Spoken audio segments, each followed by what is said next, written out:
មេឃចាប់ផ្ដើមស្រទុំបាំងពពកខ្មៅ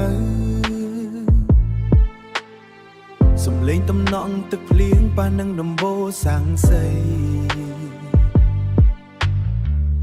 នាំឲ្យបេះដូងខ្ញុំនឹកដល់គ្រាមួយនោះ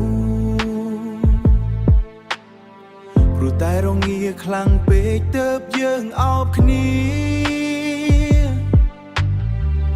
យើងគ្មានសូម្បីតែកង់ហាឬម៉ាស៊ីនត្រជាក់មានតែភាពកក់ក្ដៅចេញពីទ្រូងរបស់អូនពេលនេះមេឃភ្លៀងទៀតហើយតែគ្មានរូបអូននៅក្បែរដូចមុននឹងអូនខ្លាំងណាស់ទោះបីជាឥឡូវខ្ញុំមានពួយក្រាំងណាក៏វានៅតែមិនអាចកក់ក្ដៅដូចដៃអូនមិនអាចជំនួសបានបេះដូងខ្ញុំរងាខ្លាំងណាស់មាសមេក្នុងយប់ដែលមេឃធ្លាក់ភ្លៀងបែបនេះជីវិតឥឡូវនេះប្រែជាធូរធារជាងមុនខ្ញុំមានផ្ទះធំមានម៉ាស៊ីនជែនត្រជាក់ស្រិបប៉ុន្តែនៅក្នុងបន្ទប់នេះវាស្ងាត់ជ្រងំពេកគ្មានសំឡេងសើចសប្បាយរបស់អូនទៀតភាពស្ដុកស្ដំមិនអាចទិញសុំមង្គលបានឡើយបើគ្មានមនុស្សជាទីស្រឡាញ់នៅក្បែរដកដង្ហើ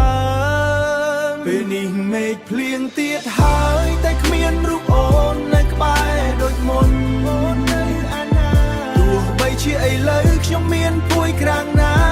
ក៏វានៅតែមិនអាចកក់ក្ដៅដូចដៃអូនកក់ក្ដៅក្នុងបេះ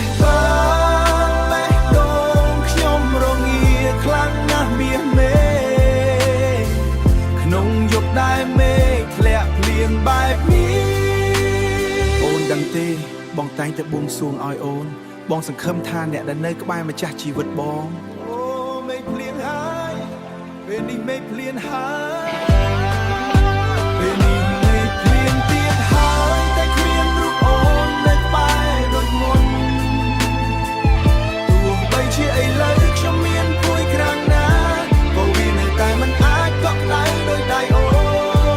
នសូមឲ្យអូនមានសុភមង្គលជាមួយគេចោះរីករាយនឹងសំឡេងភ្លៀងជាមួយអ្នកថ្មីបងនឹងនៅទីនេះចងចាំតែរឿងល្អរបយរងាតែបងត្រូវស៊ូទ្រាំសំឡេងទឹកភ្លៀងបន្តិចម្ដងរហូតដល់ស្ងាត់